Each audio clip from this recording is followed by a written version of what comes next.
उत्तर प्रदेश सरकार का बजट आया है लगभग 5.5 लाख करोड़ रुपए का बजट। उस बजट को मैंने देखा और एक लाइन में अगर ये कहा जाए तो आदित्यनाथ सरकार का बजट लफाजी का बजट है, सच्चाई का बजट नहीं है। बड़ी बड़ी योजनाओं का जिक्र बजट में है।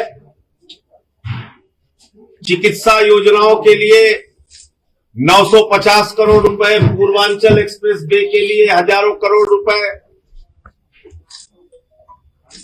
लेकिन पिछले 4 वर्षों में आपका जो ट्रैक रिकॉर्ड रहा उसको देखकर साफ तौर पे यह समझा जा सकता है कि जिस सरकार ने 4 साल में जनता के लिए कोई काम नहीं किया, बल्कि कोरोना के टाइम में 800 रुपए का ऑक्सीमीटर 5000 रुपए में खरीदा गया, 1600 का थर्मोमीटर 13000 में खरीदा गया। अगर वो सरकार अपने बजट में कोरोना के समय अनुकरणीय काम करने का बखान करती है तो इसको एक लफाजी ही कहा जाएगा। आज के बजट में शिक्षा के लिए, चिकित्सा के लिए, रोजगार देने के लिए सरकार की कोई दृष्टि दूर दूर तक नहीं दिखती। और क्योंकि उन्होंने 4 सालों में कोई रोजगार नहीं दिया, कोई नई इंडस्ट्री नहीं लगाई, उत्तर प्रदेश का कोई विकास नहीं किया, इसलिए आज का जो बजट है वो एक निराशा का बजट है और चुनाव के अंतिम साल में एक नई लफाजी का बजट है। इससे अतिरिक्त कुछ नहीं है। अभी हमारे मुख्यमंत्री जी को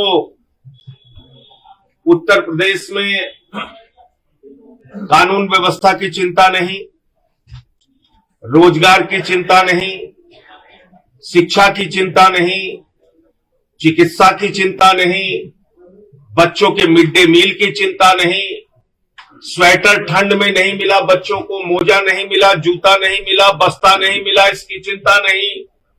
उनको केरल के चुनाव की चिंता है। वो केरल में घूम रहे हैं।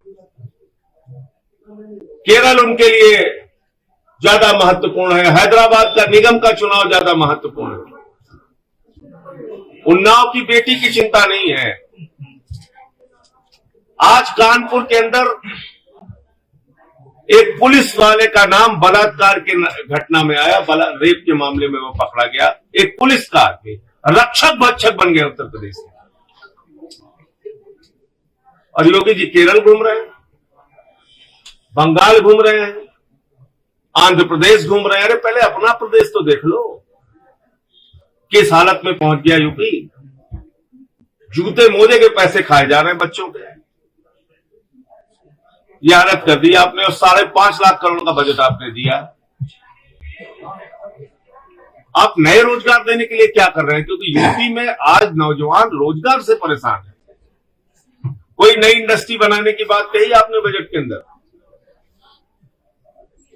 तो किसानों का आंदोलन चल रहा है। मोदी जी कहते हैं हम किसानों की आय दोगुना करेंगे।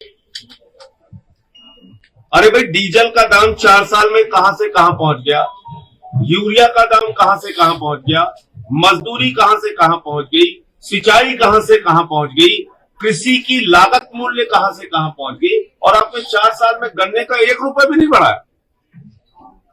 पूरे पश्चिमी उत्तर प्रदेश के गांवों में मैं जा रहा हूं, जबरदस्त आक्रोश किसानों के बीच में है। 10,000 करोड़ रुपए गन्ना किसानों का बकाया है।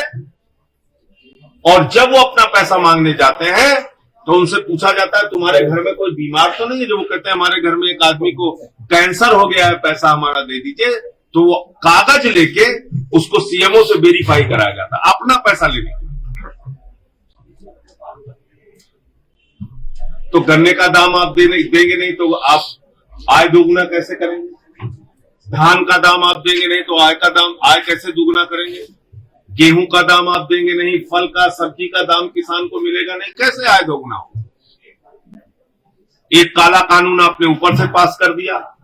इन तीनों काला कानून में मैं बार बार इस बात को कह रहा हूं कि ये हिंदुस्तान के किसानों के लिए डेथ वारंट है, ये जो कानून केंद्र सरकार के द्वारा पास किया गया है। इसमें एमएसपी की गारंटी कोई नहीं। प्रधानमंत्री जी कह रहे हैं एमएसपी था, एमएसपी है, एमएसपी रहेगा। तो भैया एक लाइन लिखने में क्या प्रॉब्लम है कि एमएसपी से कम पर कहीं खरीद हुई तो उस पर कानूनी कार्रवाई होगी। इसका मतलब आपकी नीयत साफ नहीं, आप एमएसपी देना नहीं चाहते। दूसरा, कॉन्ट्रैक्ट फार्मिंग के जरिए नए पूंजीपति हिंदुस्तान के अंदर बड़े जमींदार बनेंगे। 5,000, 10,000, 20,000 एकड़ खेती किसानों की लेकर उस पर कॉन्ट्रैक्ट फार्मिंग करेंगे और फिर उनकी जमीनों को हथियाने का काम करेंगे। एक बार कॉन्ट्रैक्ट में जमीन पूंजीपति के पास चली गई, फिर वो किसान को मिलना मुश्किल हो जाएगी। उसके खेत में 40-40 फीट के रास्ते बनेंगे, उनकी मेड़े तोड़ ली जाएंगी और अपने हिसाब से वहां पे फसल की पैदावार की जाएगी। फसल अच्छी हुई तो माल अडानी का, फसल बर्बाद हुई तो आप न्यायालय भी नहीं जा सकते। ये दूसरा कानून। और तीसरा, असीमित भंडारण की छूट। ये हिंदुस्तान के हर इंसान के खिलाफ है कानून, क्योंकि सस्ते में फल, सस्ते में सब्जी, सस्ते में अनाज किसान से खरीदा जाएगा, उसका भंडारण किया जाएगा और जब उसकी बाजार में कमी हो जाएगी तो महंगे दामों पर बेचा जाएगा।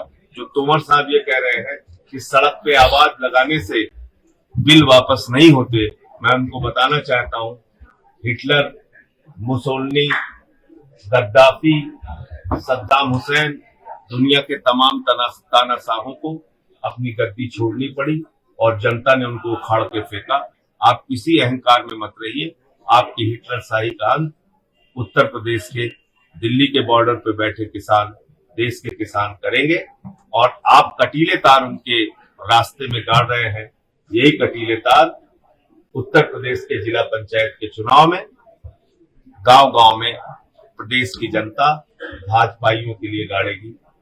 और 28 तारीख को हमारी किसान महापंचायत है मेरठ में।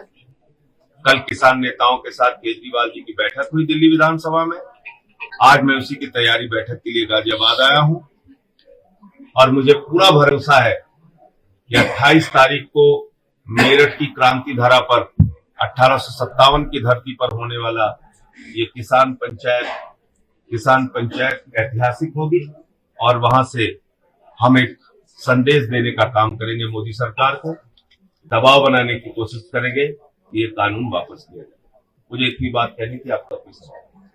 नेशनल दस्तक की आपसे गुजारिश है कि अगर इसको बचाना चाहते हैं तो नेशनल दस्तक को सब्सक्राइब करने के लिए रेड कलर के सब्सक्राइब बटन को दबाएं, फिर बेल आइकन की घंटी दबाएं।